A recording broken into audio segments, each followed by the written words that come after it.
Bismillahirrahmanirrahim. Assalamualaikum warahmatullahi wabarakatuh. Selamat datang kepada Bapak, Ibu, dan sahabat Metris semuanya, beserta pelatihan membuat aplikasi Android secara daring. Pada kesempatan ini, saya akan menyampaikan materi pelatihan yang pertama, yaitu membuat akun Kodular dan mengenalkan tampilan yang ada di desainer Kodular.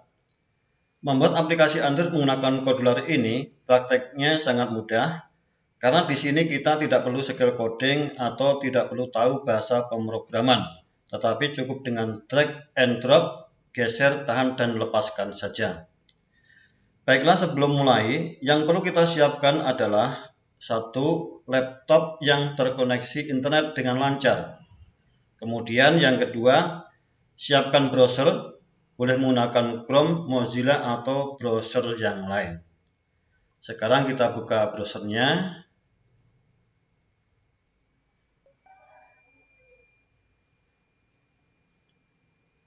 Nunggu proses sampai terbuka.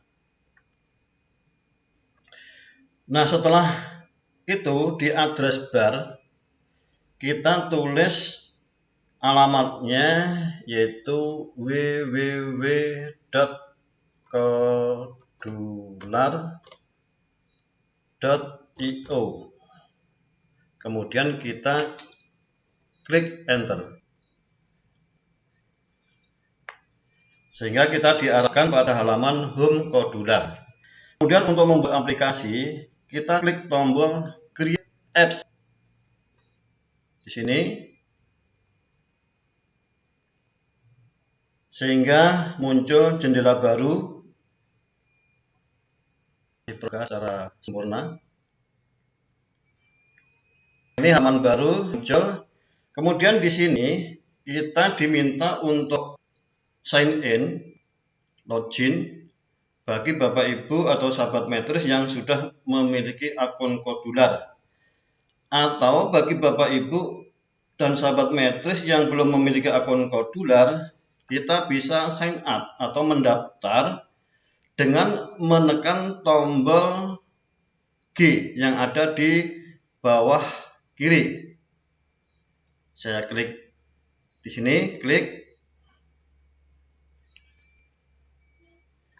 Kemudian kita pilih akun yang mana yang akan kita pakai. Jadi boleh memakai salah satunya. Nah, di sini saya akan menggunakan ini. Klik. Kemudian kita disuruh untuk memasukkan sandi. Kita tulis sandi.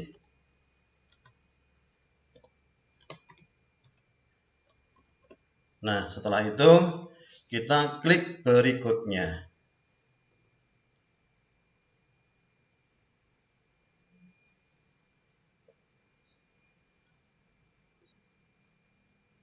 Nah, setelah muncul notifikasi tentang authorize, kita klik tombol authorize.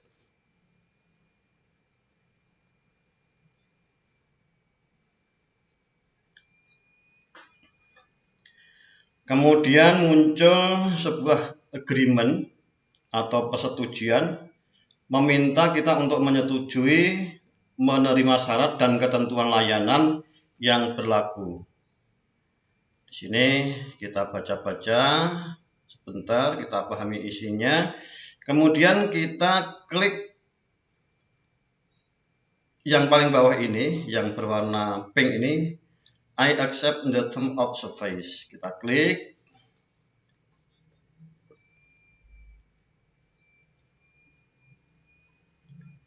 Untuk meneruskan kita tekan tombol let's go.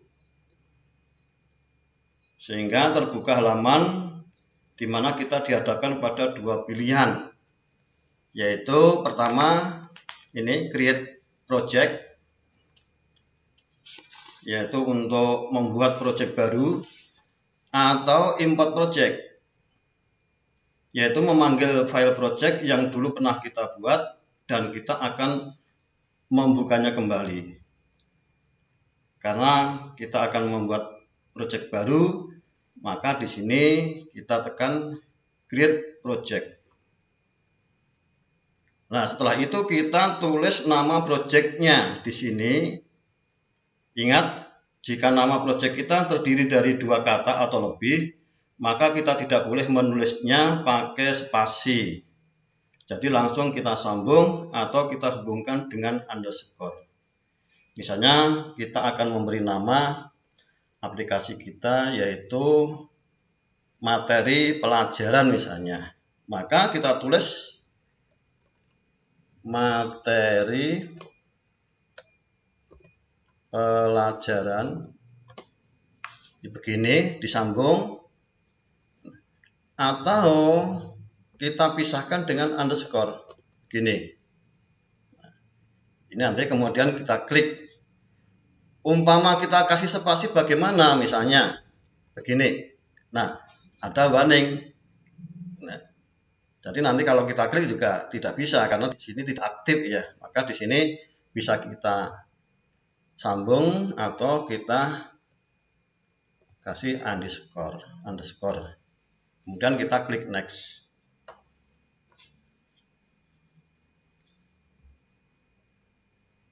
Nah, kemudian di sini kita bisa memilih tema aplikasi kita.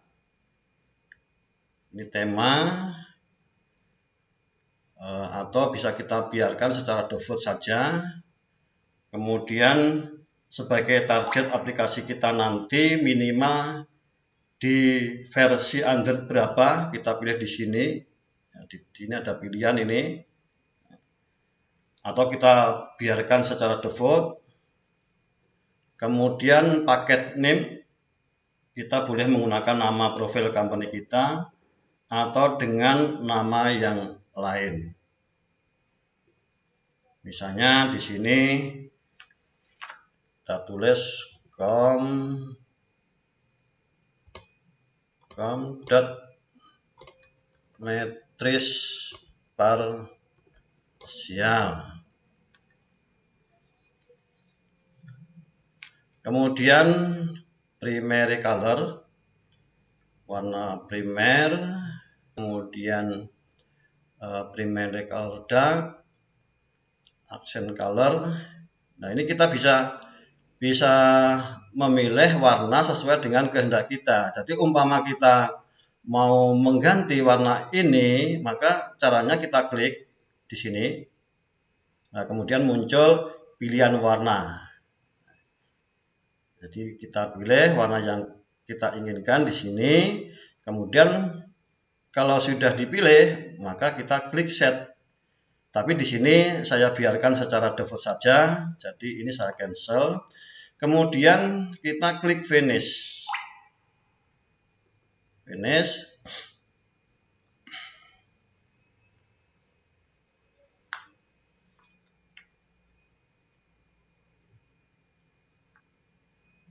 Masih menunggu proses untuk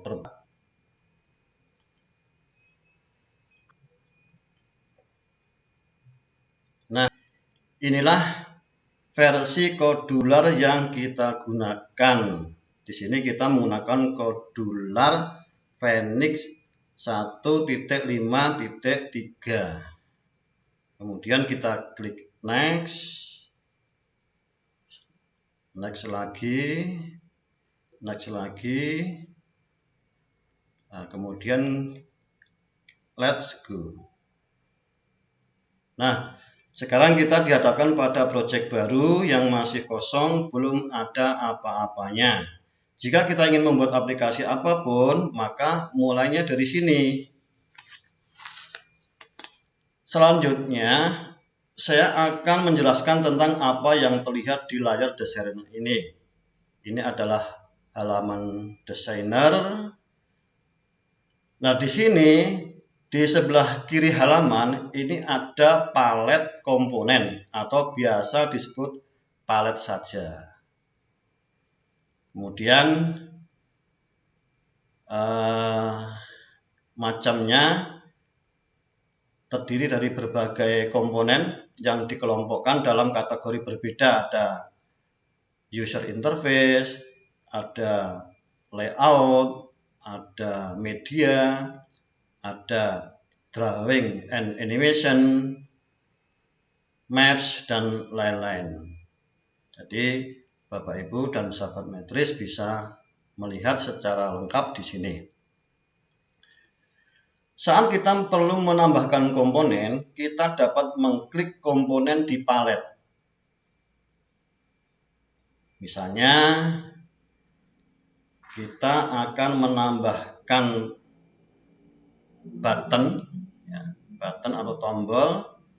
Caranya diklik, klik, kemudian ditahan, diseret, kemudian dilepaskan. Nah, kemudian misalnya kita akan menambahkan sensor, misalnya sensor clock. Nah, klik, tahan, seret, lepaskan. Nah, ini sudah masuk.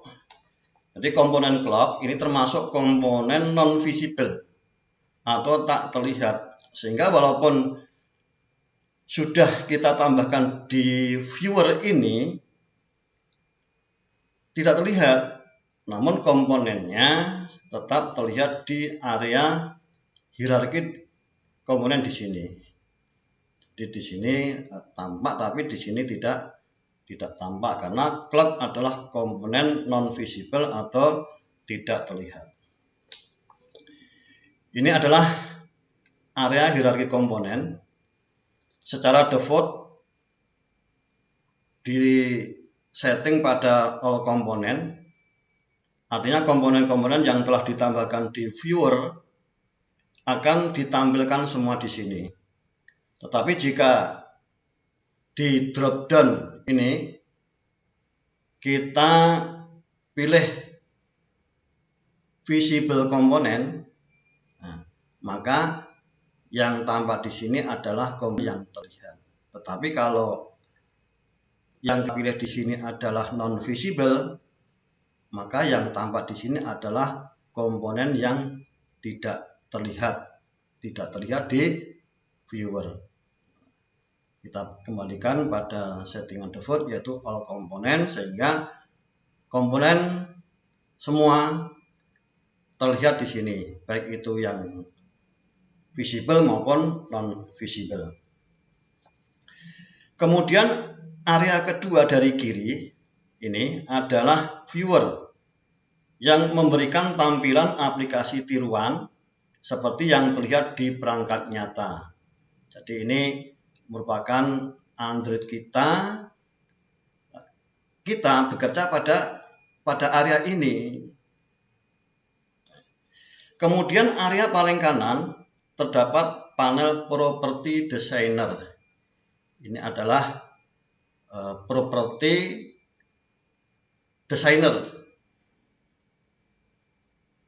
Property Designer akan terlihat saat kita mengklik komponen dan menampilkan properti komponen itu. Misalnya di sini kita mengklik button, ya, tombol. Nah, di sini akan nampak properti-properti dari button.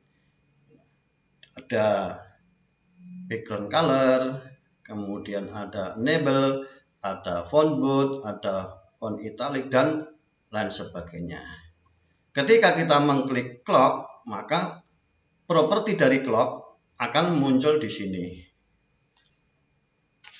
Jadi semua komponen memiliki propertinya masing-masing.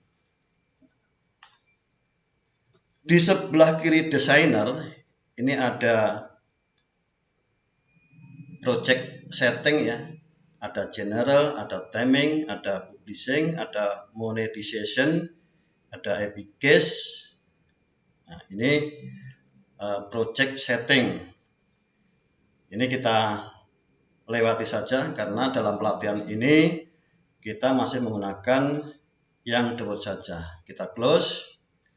Kemudian di sebelah kirinya ini ada aset, yaitu tempat kita upload aset berupa gambar, musik, audio, dan lain-lain. Jadi kalau kita klik di sini, maka akan muncul area yang mana area ini nanti ketika kita mengupload aset dengan mengklik upload aset ini maka akan terdaftar di sini. Nah, kemudian kita bisa melihat previewnya, kita klik kemudian nanti akan muncul di sini. Ini kita close. Kemudian paling kanan adalah blok yang terdiri dari 10 macam.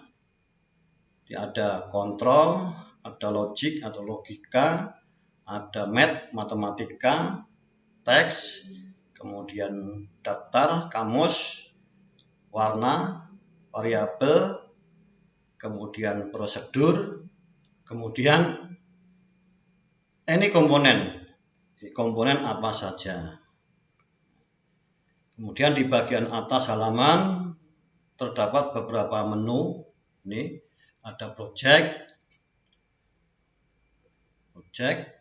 ada my project, new project, save project, kemudian ada test, kemudian ada export, ada help atau bantuan. Nah, dan ada sajian beberapa opsi. Di sini ada screen, ada add screen, ada copy screen, ada remove screen. Nah, ini belum aktif karena di sini baru ada satu screen saja, yaitu screen 1, screen bawaan. Screen bawaan tidak bisa dihapus, maka di sini tidak aktif. Ketika kita sudah menambahkan screen lagi, maka remove screen ini akan aktif. Misalnya kita mau menambahkan screen lagi ya, jadi ini kita klik, nah, kemudian muncul namanya secara otomatis yaitu screen 2. Kemudian kita klik create. Tetapi kalau kita ingin menggantinya menggunakan nama lain juga boleh, misalnya kita beri nama home. Nah, ini kita hapus. Kemudian kita beri nama home.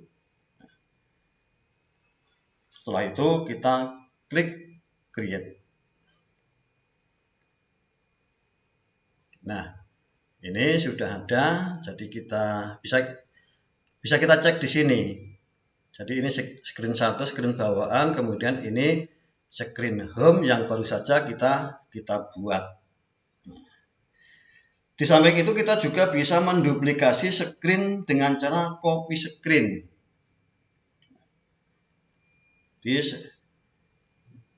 Misalnya yang akan kita duplikat itu misalnya screen 1 ya, maka kita munculkan dulu. Jadi kita boleh menduplikasi screen 1 maupun screen home. Tapi berhubung di screen home ini belum ada apa-apanya, untuk mencobanya kita menggunakan menduplikasi screen 1. Nah, ini kita munculkan dulu, kemudian kita klik copy screen. Nah, ini secara otomatis muncul namanya yaitu screen 2 karena tadi kita membuat screen baru namanya bukan screen 2 tapi screen home, maka di sini secara otomatis muncul nama yaitu screen 2. Kemudian kalau kita nanti membuat screen baru secara default ya menjadi screen 3, screen 4 dan seterusnya. Tetapi kalau kita mau menggantinya, maka kita bisa menggunakan nama yang lain. Ini langsung kita copy ya. Langsung kita copy.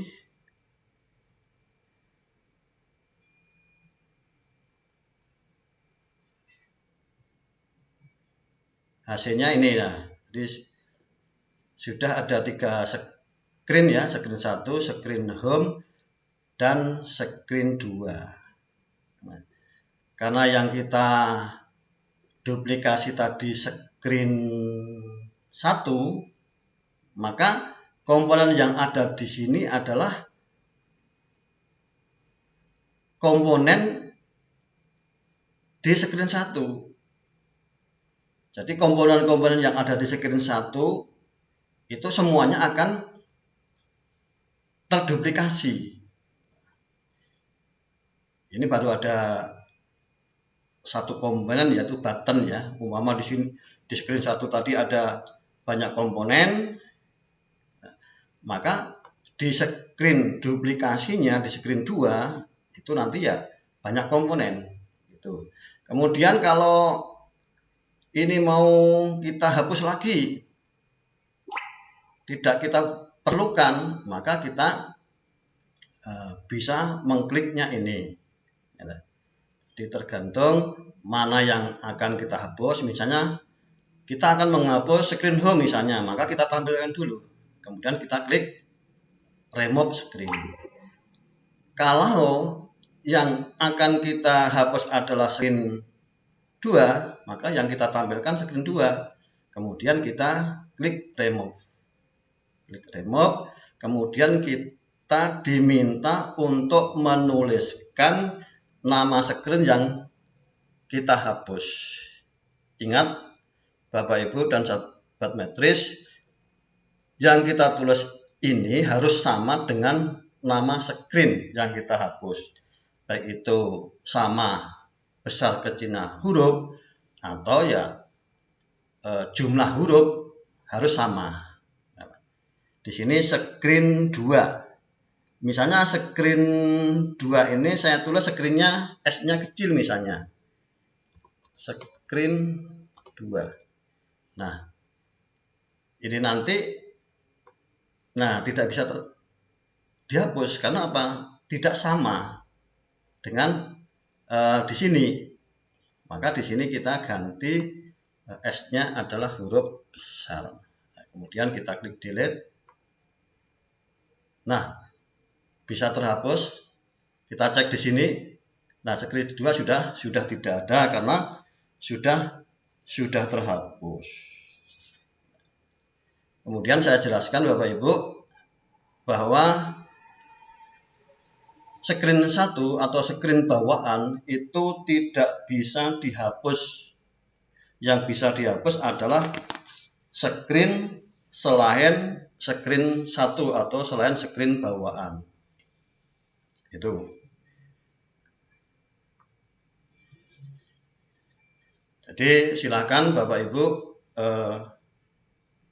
bisa mencoba-coba sendiri untuk latihan di samping yang sudah saya jelaskan di sini. Jika ada pertanyaan terkait materi yang sudah diberikan, silahkan bertanya di kolom komentar atau di grup diskusi. Saya kira cukup sekian saja materi pelatihan sesi pertama kali ini. Materi selanjutnya akan disajikan pada sesi berikutnya. Selamat mencoba. Wassalamualaikum warahmatullahi wabarakatuh.